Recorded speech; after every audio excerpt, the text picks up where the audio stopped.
Vamos orar mais uma vez, pedindo para que Deus continue falando aos nossos corações nesta noite.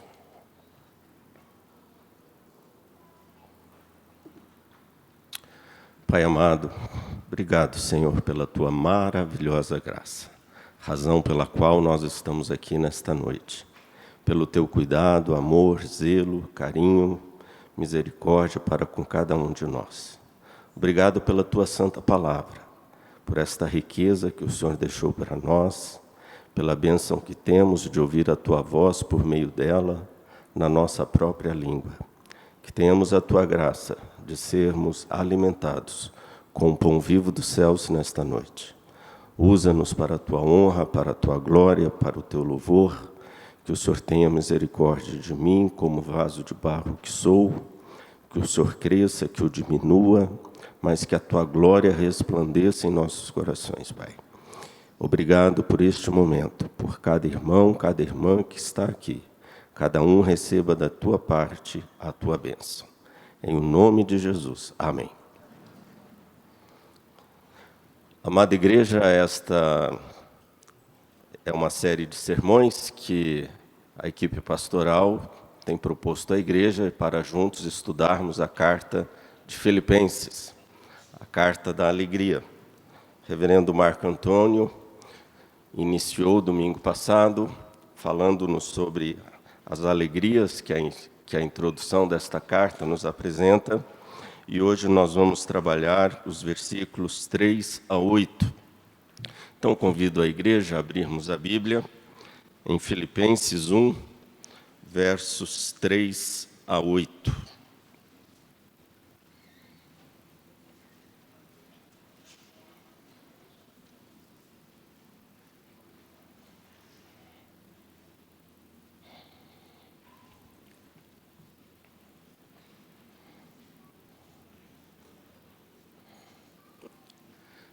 Nos diz a palavra de Deus: dou graças ao meu Deus por tudo que recordo de vós, fazendo sempre com alegria súplicas por todos vós, em todas as minhas orações, pela vossa cooperação no Evangelho, desde o primeiro dia até agora. Estou plenamente certo de que aquele que começou boa obra em vós há de completá-la até o dia de Cristo Jesus. Aliás, é justo que eu assim pense de todos vós, porque vos trago no coração, seja nas minhas algemas, seja na defesa e confirmação do Evangelho, pois todos sois participantes da graça comigo. Pois minha testemunha é Deus, da saudade que tenho de todos vós na terna misericórdia de Cristo Jesus. Nosso coral está de parabéns pelo aniversário, pela linda música que acabou de cantar sobre a graça. A palavra graça no original grego é chara. A palavra chara é a palavra alegria, e a palavra graça é a palavra charis. Chara, alegria, e charis, graça. Na verdade, a alegria que nós temos é uma graça de Deus. Louvado seja Deus por isso. É presente maravilhoso de Deus para as nossas vidas. E hoje eu quero falar sobre algumas alegrias da vida cristã. As nossas crianças que estão com a prancheta na mão podem anotar aí. As alegrias da vida cristã.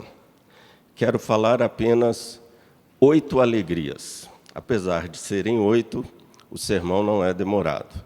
Mas esse texto nos fala de 8 alegrias que temos em Cristo Jesus e a alegria que a vida cristã nos proporciona.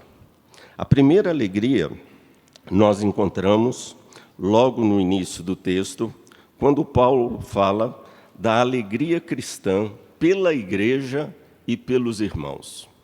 Olha o que ele diz: dou graças ao meu Deus por tudo que recordo de vós, fazendo sempre com alegria súplicas por todos vós em todas minhas orações. Paulo tinha alegria em recordar acerca da igreja que estava em Filipos. Ah, irmãos, como é bom a gente olhar para trás e ter boas recordações. A alegria é uma marca da vida cristã. Paulo ele olhava para a igreja de Cristo com alegria. Paulo nos diz também que ele dá graças a Deus por tudo que ele recorda da igreja. Veja que Paulo não dirige essas palavras à igreja de Filipos, mas Paulo dirige a ação de graças a Deus. Porque o fato da igreja de Filipos dar a Paulo tanta alegria era fruto da graça de Deus. Paulo nos diz que tudo aquilo que de bom que acontece com a igreja, que acontece conosco, é fruto da graça de Deus. Spurgeon gostava de dizer que aquilo que de bom eu faço é Deus, mas aquilo que de ruim eu faço, isso sou eu. Se Paulo podia dar graças a Deus porque ele recordava com alegria, com contentamento aquela igreja, isso era fruto da graça de Deus. E aqui eu trago uma primeira aplicação para nós. A igreja de Filipe, ela dava alegria ao seu pastor. Paulo se alegrava com aquela igreja. Que bom, irmãos, nós termos uma igreja assim. Que bom termos uma igreja que alegra o coração do seu pastor. Lá na terceira carta de João, o versículo 4, ele nos diz: não tenho maior alegria do que esta, de ouvir que meus filhos andam na verdade. Mas se é uma alegria olharmos para a igreja e nos regozijarmos com esta igreja, e os pastores são concordes comigo, maior alegria é o pastor dos pastores, o nosso Senhor Jesus, olhar para a sua igreja e se alegrar com ela. Mais do que a igreja dar a alegria para os seus pastores, ela precisa alegrar o coração de Deus. Dar alegria para o nosso grande e sumo pastor, que é o nosso Senhor Jesus. Aqui fica a primeira lição. Deus tem se alegrado conosco. Paulo tinha alegria quando ele se recordava daquela igreja. Era uma igreja que dava alegria àquele pastor. Deus tem se alegrado conosco. Você tem dado alegria ao seu sumo pastor, o Senhor Jesus. Mas esse texto nos fala ainda de uma segunda alegria. A alegria na oração. A alegria de orarmos e na nossa oração apresentarmos diante de Deus os nossos irmãos. Veja o versículo 4. Fazendo sempre com alegria súplicas por todos vós em todas as minhas orações. Paulo era um homem crente, um homem altruísta. Não existem pessoas altruístas que não amam. Só os que amam são altruístas. Só aqueles que verdadeiramente amam são capazes de saírem de si mesmos e se voltarem para o outro. Você já parou para pensar nas orações que você faz? Os pedidos que você faz em suas orações? As súplicas que você faz em suas orações? Geralmente elas não são por você, pela sua vida, pelo seu trabalho, pela sua vestimenta, pela sua moradia, pelo seu emprego, por aquele chefe que você gosta tanto. Geralmente as nossas orações, elas orbitam em torno do nosso eu. Paulo era um homem crente, cheio de amor no coração, e Paulo tinha um tamanho amor que quando ele orava incessantemente, dia e noite, ele orava pela igreja. Paulo orava pelos outros.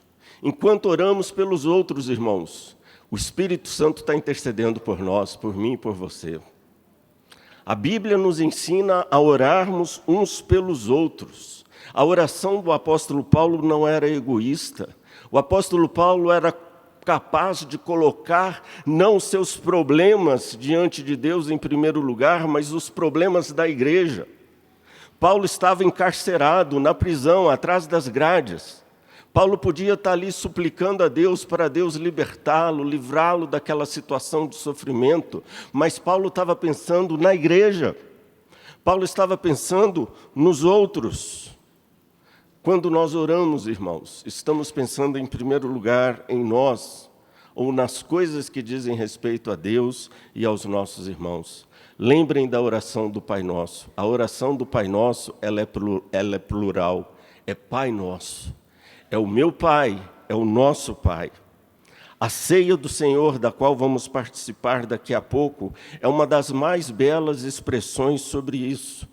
Porque a ceia, ela representa essa solidariedade, esta comunhão. A ceia era uma festa, era uma celebração da alegria e da comunhão. A oração do Pai Nosso fala que é o pão nosso.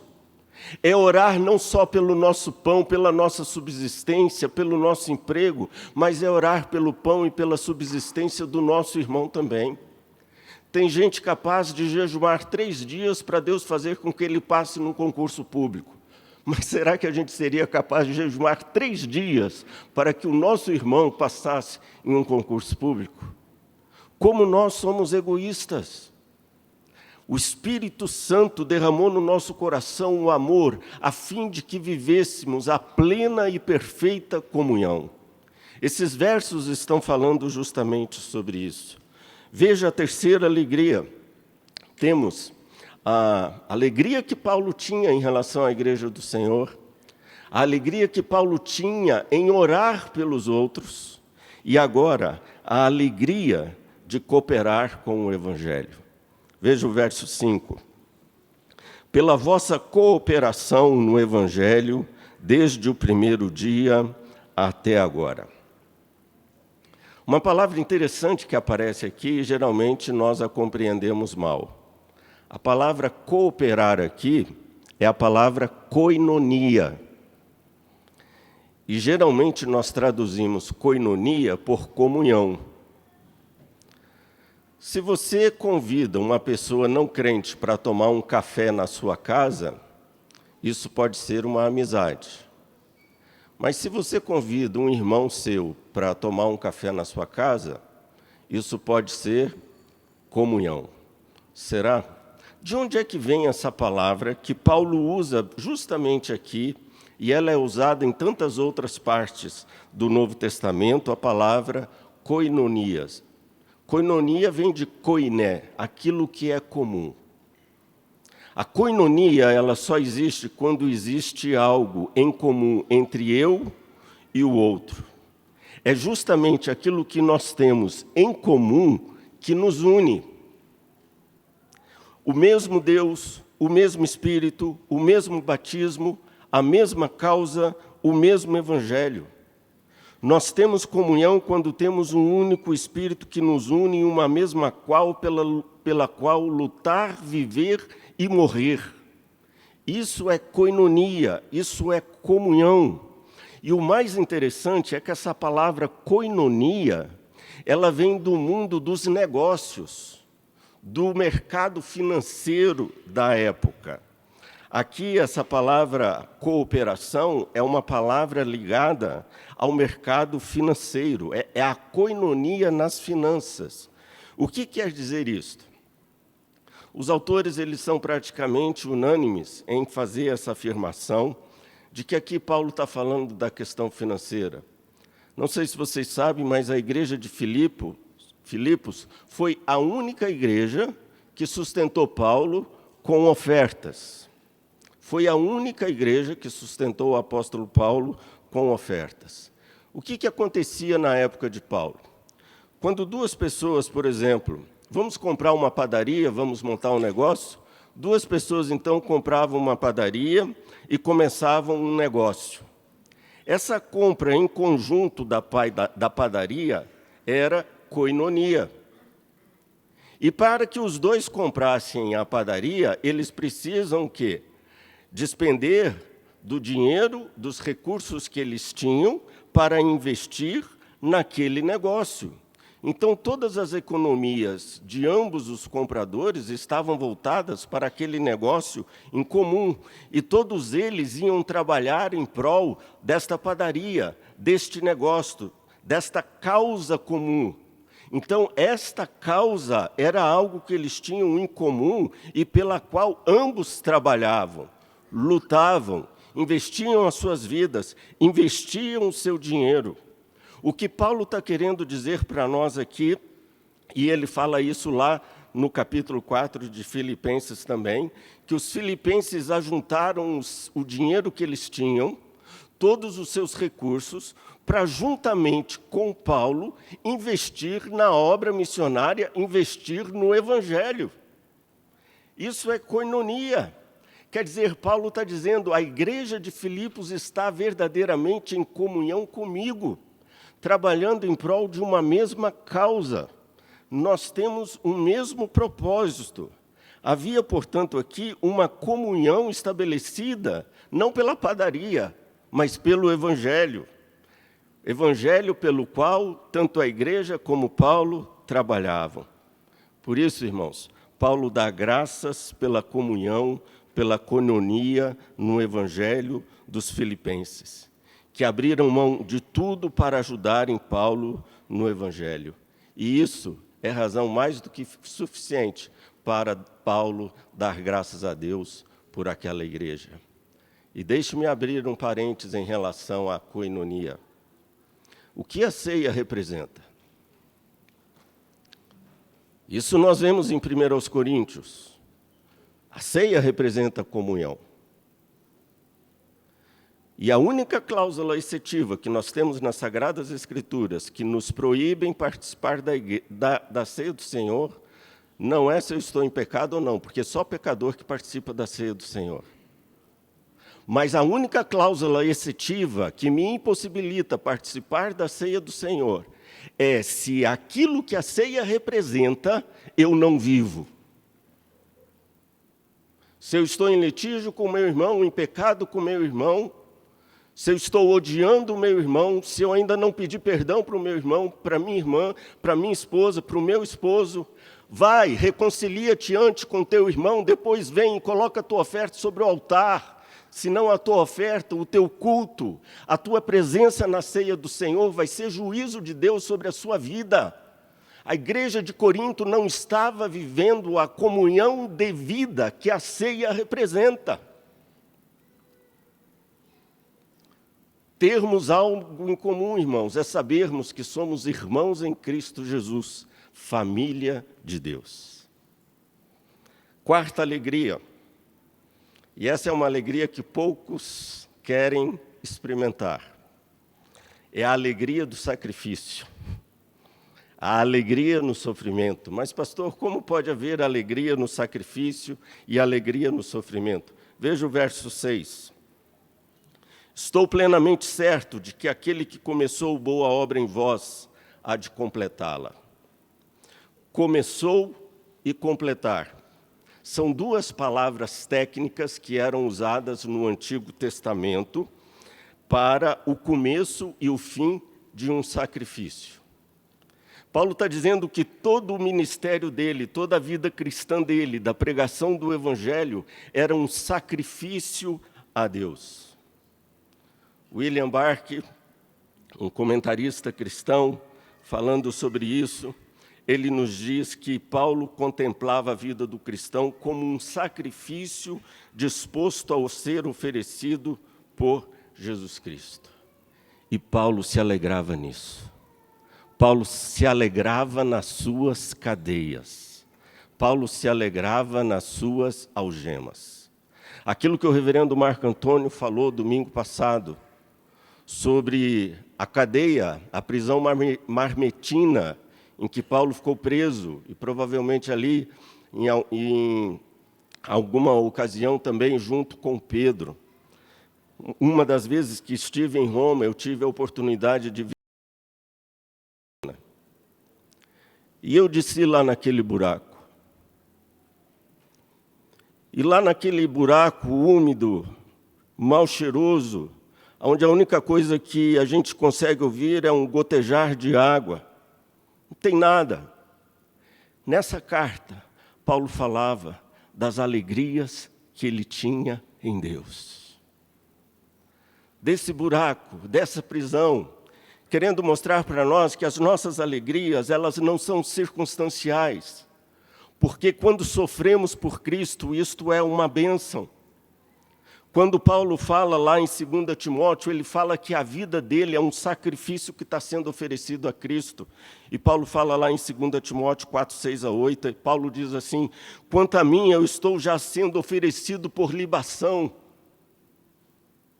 É o tempo da minha partida que está chegado. Combati o bom combate, completei a carreira, guardei a fé, e já agora a coroa da justiça me está guardada, a qual o Senhor reto juiz me dará naquele dia, e não somente a mim, mas também a todos quanto amam a sua vida. Como é que Paulo, num buraco desse, pode escrever cartas como essa e como a de Filipenses? Porque ele tinha a esperança da graça futura.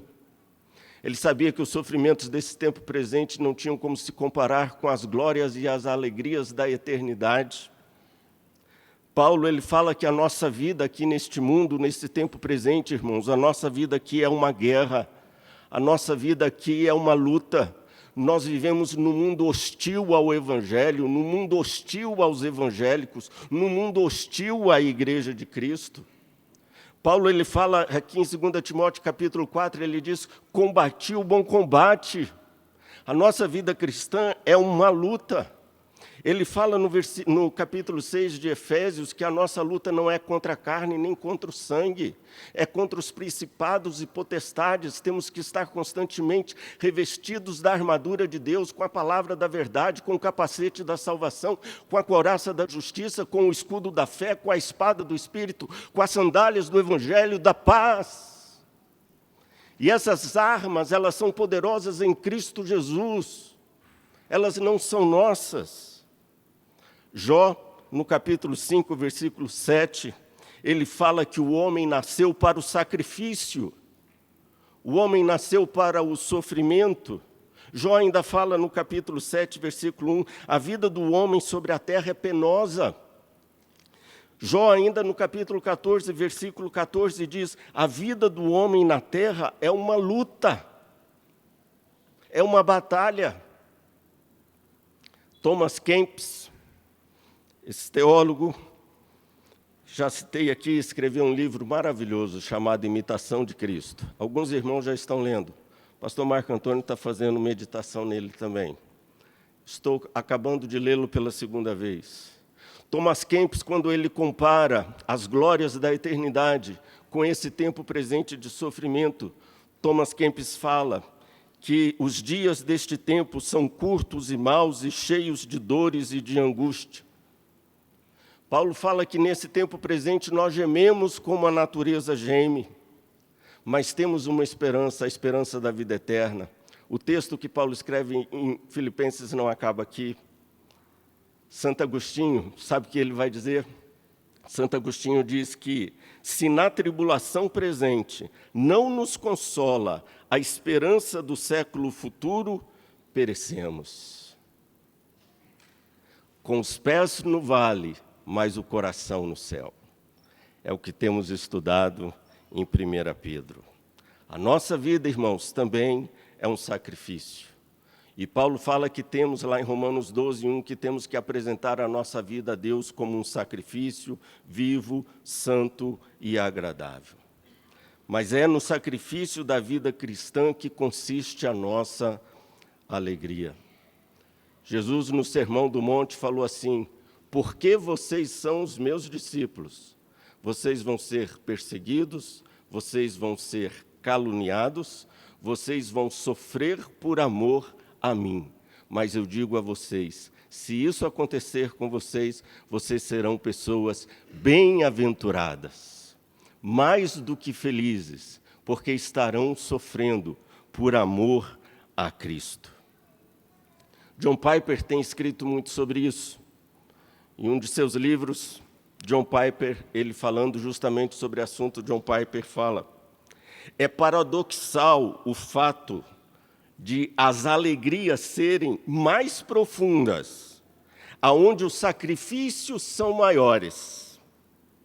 Mas a busca por estas alegrias é a mola propulsora da evangelização. Os sacrifícios que fazemos para obter a verdadeira alegria, irmãos. A verdadeira alegria, ela é proporcional ao sacrifício que fazemos para obtê-las. Paulo é um expressivo exemplo de alguém que era capaz de se alegrar em meio ao sofrimento, em meio às perseguições e algemas, por amor a Cristo, porque ele tinha os olhos voltados para a graça futura. Mas a quinta alegria que ainda temos aqui nesse texto é a alegria de realizarmos a missão de Deus para nós. Você sabia que Deus tem uma missão para você aqui neste mundo? Você sabia que todos nós viemos a este mundo com uma missão para realizarmos? Paulo nos diz que todos nós temos uma missão. Paulo ele fala, completei a carreira. Quando ele fala completei a carreira, ele está dizendo o seguinte, a minha missão foi cumprida. O que Deus tinha para eu fazer aqui neste mundo, eu já fiz. Eu e você temos uma missão a cumprirmos aqui nesta terra. Agostinho fala maravilhosamente sobre isso. Agostinho ele diz que todos nós somos imortais até que a nossa missão se cumpra. Todos nós somos imortais até que a nossa missão se cumpra. Enquanto a nossa missão não se cumprir, Deus não vai nos chamar para a glória. Com poucos anos, João Batista cumpriu a sua missão, Deus o chamou para a glória. Com poucos anos, Jesus cumpriu a sua missão, Deus o chamou para a glória. Com 68 anos, Paulo cumpriu a sua missão, Deus o chamou para a glória. Saiba que Deus tem um plano para realizar na nossa vida. Davi tem um texto maravilhoso sobre isso. Se você quiser marcar na sua Bíblia, marque. É o Salmo 138, versículo 8. Poderíamos até lê-lo juntos. Vamos ler. Salmo 138, versículo 8.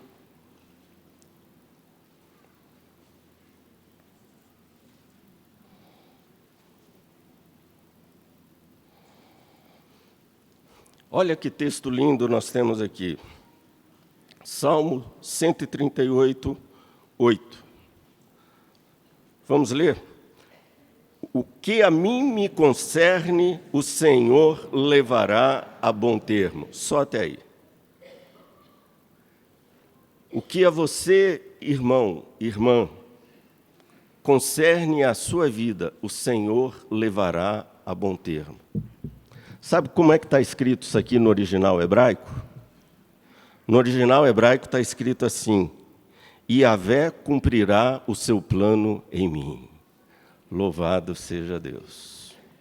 Yahvé cumprirá o seu plano em mim. Ele tem um plano para mim, tem um plano para você, Ele tem um plano para cada um de nós, Ele tem uma missão para cada um de nós, e nós não iremos partir deste mundo antes que os planos de Deus se cumpram na nossa vida. É a prancheta que ele está anotando. Irmãos, saibam de uma coisa, Deus sempre termina aquilo que Ele começa. Deus sempre termina aquilo que Ele começa. A minha tia era missionária Maria Guilherme. Com 16 anos de idade, ela foi tida como alguém que não iria mais sobreviver, nem mesmo mais 6 vezes de vida, ela teria condições de sobreviver. Ela já não tinha um pulmão e o outro pulmão estava completamente comprometido, e o médico disse para minha avó, a mãe dela, falou, olha, prepare-se porque a sua filha vai partir e a sua filha vai morrer. Ela teve um ministério maravilhoso entre as crianças aqui de Brasília. Durante mais de 30 anos. Ela morreu com 68 anos, 60 e poucos anos, não sei ao certo. Irmãos, quem controla a nossa vida é Deus. Deus escreveu o plano da nossa vida. E Ele vai cumpri-lo. Ele vai cumpri-lo. Deus, Ele só escreve obras completas. Deus não faz nada pela metade. Saiba disso. Mas a sexta alegria, e deixe-me andar mais rápido, a sexta alegria é a alegria de sabermos que o nosso futuro é certo. Como tem gente ansiosa pelo futuro, pelas coisas que ainda haverão de acontecer, pelo dia de amanhã, como é que vai ficar aí essa questão da previdência? E tem gente muito preocupada com isso. Veja o que Paulo fala no verso 6. Estou plenamente certo de que aquele que começou a boa obra em vós há de completá-la até o dia de Cristo. O plano de Deus para a nossa vida será completado. Aquele que começou vai terminar. Uma das vantagens de nós crermos na providência divina é que o futuro ele é certo e determinado por esta providência. Um futuro conhecido e desejado por Deus. Davi, no Salmo 23, que eu costumo dizer que é o Salmo contra a ansiedade. E como a gente tem precisado desse Salmo, né?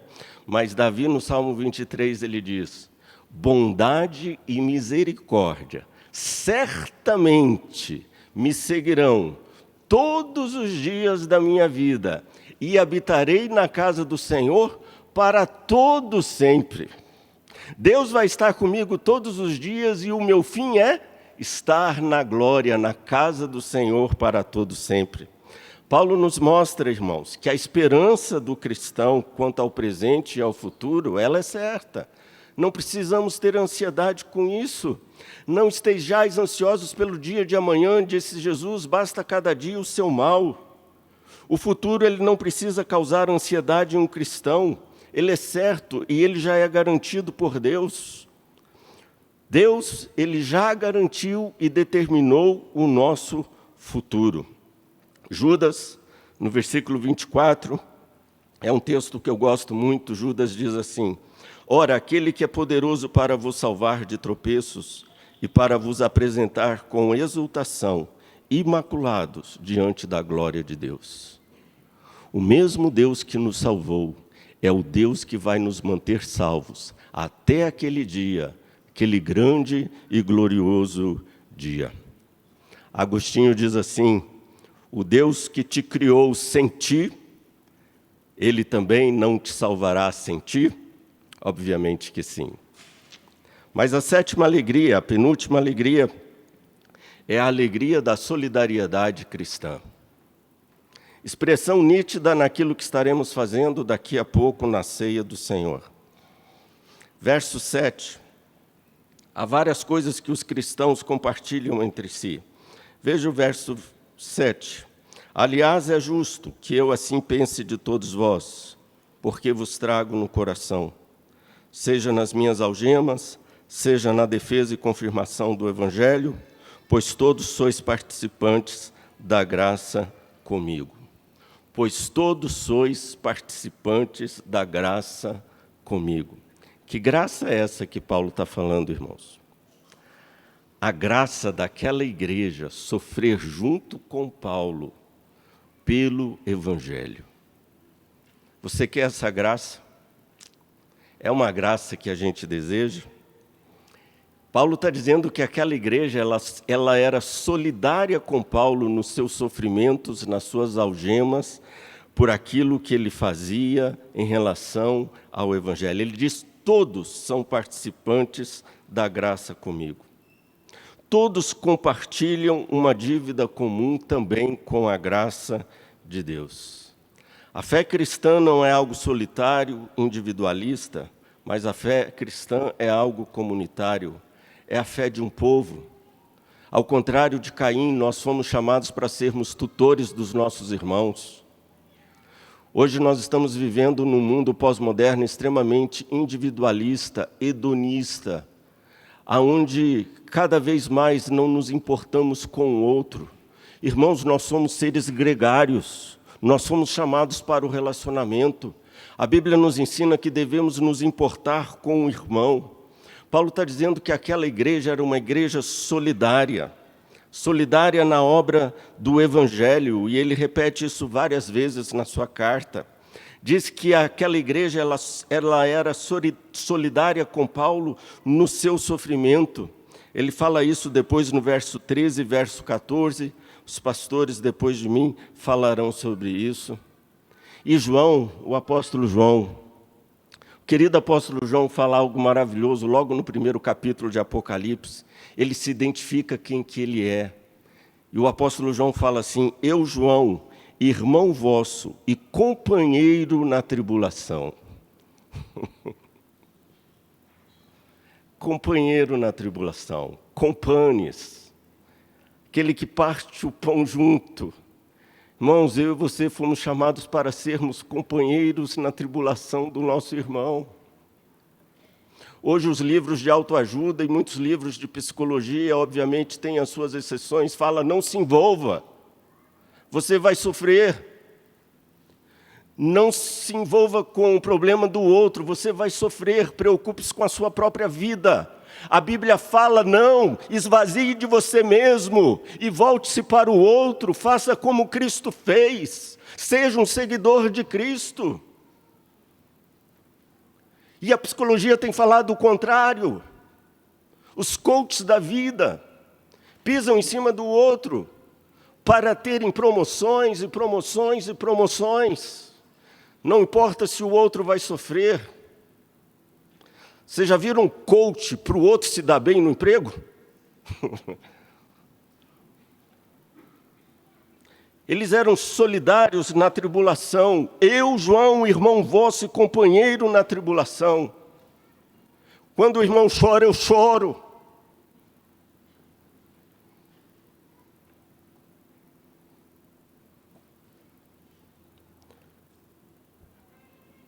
Quantas vezes peguei a minha esposa sofrendo, chorando, muito por causa de alguns problemas pelos quais passei. E a minha esposa chorava e tinha uma dor que eu acho que nem eu tinha. Mas é a minha esposa. É alguém que me ama. E é capaz de sentir a minha dor. Solidário na tribulação, igreja.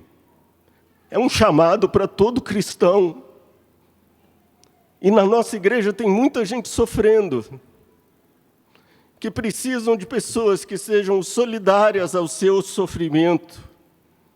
A dor de um precisa ser a dor de todos. Quando um sofre, todos têm que sofrer, porque somos um corpo. Quando meu dedo está doente, todo o meu corpo sofre. Quando uma parte do corpo sofre, o corpo inteiro sofre. A Harriet Beecher Stowe, americana, em 1850, escreveu um livro, A Cabana do Pai Tomás. A Cabana do Pai Tomás. Um livro que marcou a história, um livro contra o abolicionismo. Um livro que essa mulher cristã escreveu, que deu origem à guerra civil e à libertação dos escravos nos Estados Unidos. A Cabana do Pai Tomás, maravilhoso. A primeira edição vendeu 300 mil exemplares. Só na Grã-Bretanha vendeu 1 milhão de exemplares. Foi o livro mais lido no século XIX, depois da Bíblia. A Bíblia ficou em primeiro lugar e a Cabana do Pai Tomás ficou em segundo lugar. E nesse livro ela conta a história do tio Tomás, que é aquele que personifica todo o sofrimento que o homem lhe impõe. E ela nos fala em seu livro, em algumas partes que nos sensibilizam, nos levam às lágrimas, que quando um dos escravos iam lá para o quintal, eram amarrados naquele pau e começavam a ser chicoteados, todos os demais escravos ficavam gemendo, Porque as chicotadas que aquele escravo recebia era como se fossem chicotadas que todos os demais escravos estavam recebendo. Companheiros na tribulação. E quero concluir, irmãos, com a última alegria. A alegria de termos Deus como nossa testemunha. E já vou concluir. O versículo 8 fala: pois minha testemunha é Deus, da saudade que tenho de todos vós, na terna misericórdia de Cristo Jesus. A gente só tem saudade do que a gente ama, não é verdade? Paulo tinha saudade daquela igreja. Paulo tinha alegria com aquela igreja. E ele toma Deus como testemunha, como se ele estivesse dizendo: olha, o que eu estou falando é de coração, eu não estou mentindo, eu não estou inventando, eu amo vocês. E a expressão aqui no grego é: eu amo vocês com as minhas entranhas. Isso Paulo estava se atrevendo a invocar Deus como testemunha, por saber-se profundamente comprometido com o Senhor da igreja e servir esse Senhor da igreja no seu íntimo, na forma do serviço no Evangelho. Será que eu e você podemos invocar Deus como testemunha em relação àquilo que temos feito e sido na igreja do Senhor Jesus? Do nosso amor pelos nossos irmãos? Eu invoco a Deus como a minha testemunha do quanto eu amo vocês. Eu invoco a Deus como minha testemunha do quanto que eu amo os meus irmãos e oro por eles dia e noite incessantemente, e sou companheiro deles na tribulação. Paulo, ele diz que aquilo que ele faz é realmente de um coração sincero.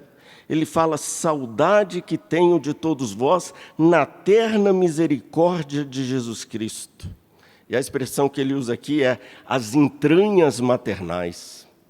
Do mais profundo da sua alma e do seu ser, ele amava a igreja do Senhor Jesus. Ficam aqui, irmãos, essas alegrias do Evangelho. A alegria pela igreja de Cristo. Ame a igreja do Senhor Jesus. Ame os irmãos da igreja do Senhor Jesus. A alegria na oração. Na oração que não é só minha, mas a oração pelos outros. A alegria de cooperar com o Evangelho. A alegria do sacrifício cristão. A alegria de realizar a missão que Deus tem para nós. A alegria de sabermos que o nosso futuro é certo. A alegria da solidariedade cristã, de sermos companheiros de julgos na tribulação. E a alegria de termos Deus como nossa testemunha, da forma como nós vivemos a vida cristã no mundo aonde Ele tem nos colocado. Deus nos abençoe, queridos. Deus abençoe a sua vida. Que Deus nos dê estas alegrias que só a graça dEle pode proporcionar a nós. Amém.